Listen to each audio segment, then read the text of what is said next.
Hi there. So, as I promised, we are here with a new video. Fine, and this time we'll be talking about the equations of motion. So, you may have already studied about the three equations of motion.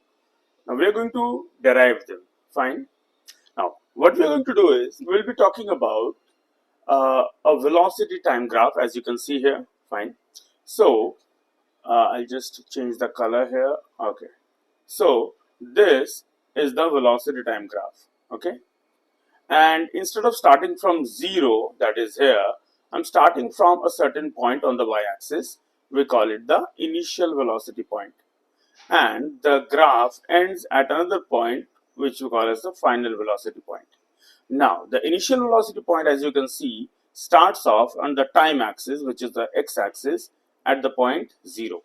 And it ends at the time axis at the point capital T. So, the initial time Ti is equal to 0 and the final time Tf is equal to T. Okay. Now, remember, in any kind of graph, we can talk about two things: the slope of the graph and the area of the graph. So, the slope of the velocity time graph is given by change in y-axis upon change in x-axis.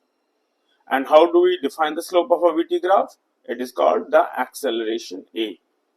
So, change in y-axis is y final minus y initial upon x final minus x initial. So, y final is final velocity, y initial is initial velocity, x final is the final time, and x initial is the initial time, which is 0 in our case. So, we can simplify it as A equals V minus U upon T, and if you thereafter proceed with the algebra, you will get V equals U plus AT, which is the first equation of motion. Now, for the second equation and the third equation of motion, we will talk about the area of the graph. Now, as you can see, this particular graph, everything inside this thing is the area. Now, this area can be calculated in two different ways. Fine. We can think of it in terms of a triangle and a rectangle, or we can think about it in terms of a parallelogram. Oh, sorry, in terms of a trapezium. My bad. In terms of a trapezium. So let us look at the first method. Now, what is the area of a velocity time graph? It is called the displacement, because velocity multiplied by time will give you displacement. So the area is a displacement.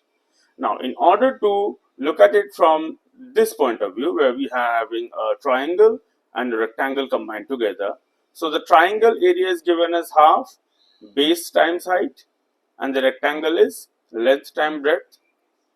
So,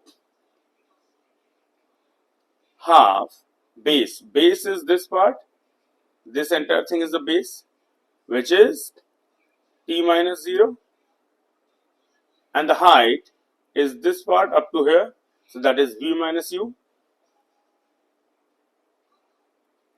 Similarly, for the rectangle, the length multiplied by breadth, the length is this t minus 0, and the breadth is only this part, which is the u. So if I solve it, I get half t v minus u multiplied by ut. Now remember, if I take this equation, the first equation, I get v minus u equals at. From the first equation, I can replace this here, and what do I get? I get half at square plus ut. So this gives us the second equation of motion.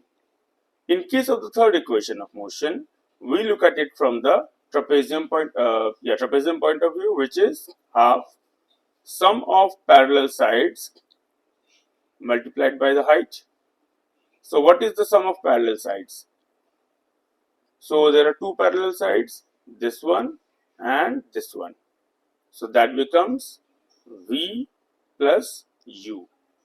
And the height is this one, which is nothing but t minus 0, yani t.